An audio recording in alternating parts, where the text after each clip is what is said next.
नमस्कार, आप देख रहे हैं डॉक्टर साहब, आपके साथ मैं हूं मुस्कान। दर्शकों, आज हम ये जानेंगे कि अगर किसी को ज़्यादा गुस्सा आता है या ज़्यादा चिड़चिड़ापन होता है तो क्या ये सारी जो सिम्टम्स है क्या वो ये मेंटल इलनेस के कारण हो सकते हैं, और कब आप समझ पाएंगे कि ये कहीं ना कहीं आपको जाके साइकेट्रिस्ट से कंसल्ट करने की ज़रूरत है। इसी पे खास बातचीत करने के लिए आज हमारे साथ मौजूद है डॉक्टर अंकिता। आपको बता दें कि बिहार के जानी मानी साइकेट्रिस्ट में से एक है। मैम नमस्कार, बहुत बहुत स्वागत है। मैम आपसे मैं जानना चाहूँगी, ज़्यादा अगर किसी को गुस्सा आता है या चिड़चिड़ापन होता है तो क्या ये सारे सिम्टम्स हैं मेंटल इलनेस के? गुस्सा हम सभी होते हैं। रोज़ किसी ना किसी बात पे छोटे या बड़े लेवल पे हम सभी गुस्सा होते हैं।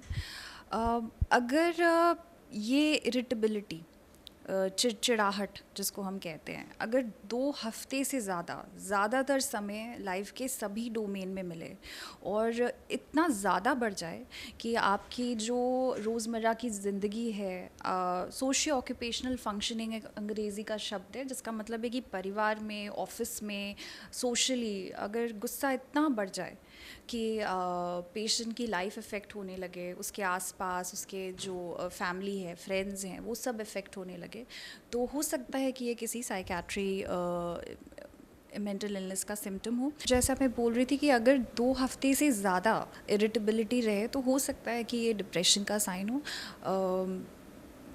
जी। और साथ ही ये भी जानना चाहूँगी, कई बार ऐसा देखते हैं कि लोग घर में वायलेंस करते हैं, किसी को मार देते हैं, तो क्या ये सारे कारण जो ऐसे ये सब चीज़ें करना, क्या ये सब भी साइकेट्रिक प्रॉब्लम हो सकता है? अम, इसका जवाब जो है, बहुत से मिथ्स हैं सोसाइटी में साइकेट्री को लेके, साइकेट्री पेशेंट्स को लेके, कि पेशेंट्स जो हैं वायलेंट होते हैं या उनके पास जाने से डर लगता है। ठीक है, तो ये सारे मिसकंसेप्शंस हैं, भ्रांतियाँ हैं सोसाइटी में। वायलेंस जो है कई कारणों की वजह से हो सकता है। वायलेंस उन लोगों में भी देखा जाता है जिनमें कोई बीमारी नहीं है।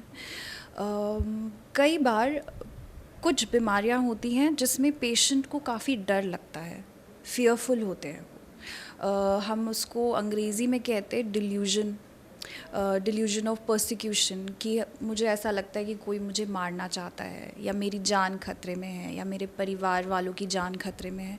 और ये जो धारणा है, ये जो सोच है, ये बिल्कुल गलत है। सच में ऐसा कुछ नहीं है, तो इसको डिल्यूजन कहा जाता है, फॉल्स फर्म अनशेकेबल बिलीफ। समझाने पे समझते नहीं है मरीज़, अगर हम एविडेंस दे तो वो मानते नहीं हैं, तो इसको डिल्यूजन कहा जाता है। ठीक है, तो कई बार ऐसा होता है कि डर के वजह से अपने आप को बचाने में या किसी और चीज़ के वजह से पेशेंट एग्रेसिव हो सकते हैं। तो ये सिम्टम है और समझना बहुत ज़रूरी है, संवेदनशीलता बहुत ज़रूरी है। Instead of creating a fear, ये समझना कि इनको हेल्प की ज़रूरत है, इनको सही मनोचिकित्सक के पास हो सकता है ले जाना चाहिए और इससे उनमें सुधार हो सकता है। ये अवेयरनेस बहुत ज़रूरी है।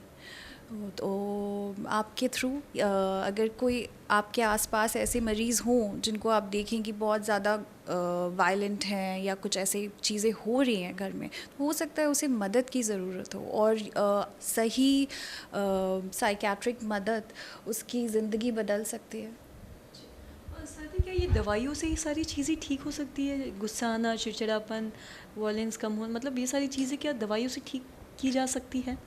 तो सबसे पहले तो साइकेट्री दवाइयों को लेके बहुत मिसकंसेप्शन है। हम जितने भी साइकेट्रिस्ट हैं, आई थिंक पूरी दुनिया में, हम लोग रोज़ इस चीज़ से डील करते हैं। जब मरीज़ हमारे पास आते हैं तो वो कहते हैं कि हमें नींद की दवाइयाँ तो नहीं दे रहे आप, ये दवाइयाँ कभी हमें पूरी ज़िंदगी खानी पड़ेंगी। तो दवाइयों को लेके बहुत डर है और ये सब अवेयरनेस नहीं है, इस वजह से ये सारी चीज़ें हैं।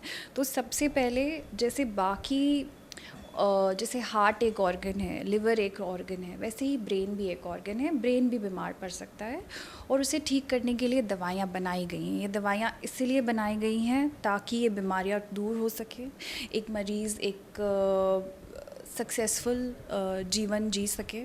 ठीक ठीक है। और ये दवाइयाँ मदद करने के लिए बनाई गई हैं। साइकियाट्री दवाइयाँ जो हैं बहुत इम्पॉर्टेंट हैं।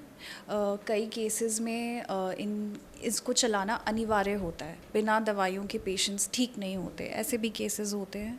और दवाइयों के सही प्रयोग से मरीज़ ठीक हो जाते हैं। और अब या बहुत बहुत शुक्रिया ये तमाम जानकारी देने के लिए। कि हमने आज ये समझा कि गुस्सा, चिड़चिड़ापन या फिर वॉयलेंट होना भी कहीं न कहीं मेंटल इलनेस का एक सिम्टम्स हो सकता है, एक कारण हो सकता है। जैसा कि आपने बताया कि दवाइयों से ये सारी चीज़ें ठीक की जा सकती हैं, तो इन लोगों को भी जाके डॉक्टर को कंसल्ट करने की आवश्यकता है। तो आशा करते हैं दर्शकों की जो तमाम जानकारी है आपके लिए लाभदायक रही हो। तो आज की इस वीडियो में इतना ही। अगर आपने अब तक हमारे चैनल को सब्सक्राइब नहीं किया तो तुरंत कर ले, साथ ही हमारे फेसबुक पेज को लाइक करें। वीडियो देखने के लिए आपका धन्यवाद।